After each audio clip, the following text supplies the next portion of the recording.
Thank you, Crystal. Last month, I was invited to participate in an international election observation mission in Papua New Guinea. I've joined similar missions twice before in the region.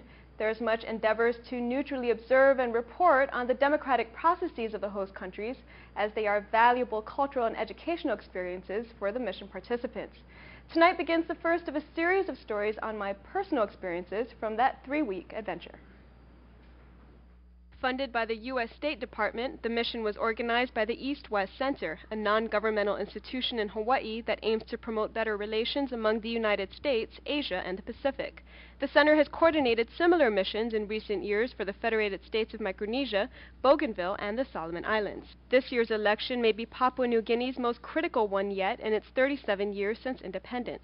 One reason is a still unresolved constitutional crisis that began last year, in which two members of parliament, Michael Somare and Peter O'Neill, both claim to be the legitimate prime minister. But another and perhaps bigger reason is that PNG is anticipating a windfall worth billions of US dollars beginning in 2014 from a major liquefied natural gas mining project, and it will be up to the next parliament to decide how those funds should be spent. A record number of candidates, more than 3,000 across the country, vied for just over 100 seats. Elections in PNG take a relatively long time. Here in the Sinamai, we're used to a one-day voting period, and we usually know the results the very next day. In PNG, the voting period took 2 weeks beginning on June 23rd, and counting is still going on in much of the country to date. Although there were reports of election-related violence occurring in some parts of PNG, polling proceeded quietly for the most part in the areas we observed in New Ireland and Morobe provinces. The biggest problem we heard about at virtually all of the polling places we stopped at centered on the numerous names that were missing from the common roll, the list of registered voters. As much as 25% of the qualified voters in some electoral districts we visited were not on the roll, including this man. That made me feel very sad. I mean, I need to, get a good leader for good, better service. This country is in a corrupt system now. I'm not feeling well at this very moment. Among those who did get to cast their votes, many expressed the view that this was a pivotal election for PNG. I asked some voters what was on their minds as they headed to the polls. Must change now, where people must benefit to Sablan sem cacao or side long or all businessman inside the community or local business. So bali can government must look at tap na pusimoli ka mantap. You said that after the election, you want to be changed.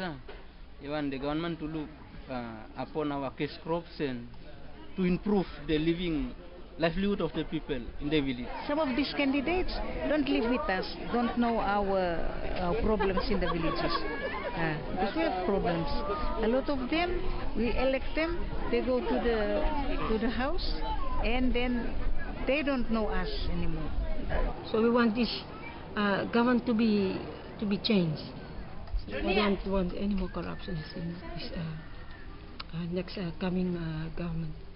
I want a very good leader to stand for me and to fight out for my rights, my people, and my family also, and the whole country also. And I want the children to be educated so that they will change the generations going out, the younger ones, so that they will have a brighter future. Wow, Tina, what an experience. It was. I would like to know how on earth you got this kind of appointment. Well, I was pretty lucky. As I mentioned earlier, I've done this twice before, back in 2010, and all 3 missions that I've joined have been coordinated by the East-West Center. So I'm not sure how I ended up on their radar, but they do try to assemble a diverse group of people from different Pacific islands, and they include journalists, academics, former elected officials, election commissioners, and from some other islands as well.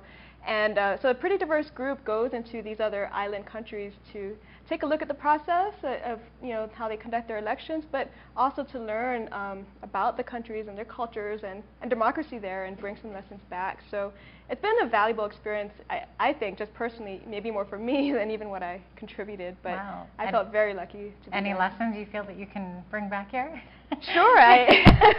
Our viewers will have to stay tuned for more details. I plan to talk about that and cover that a little bit more in the next Oh, few you're shows. tricky.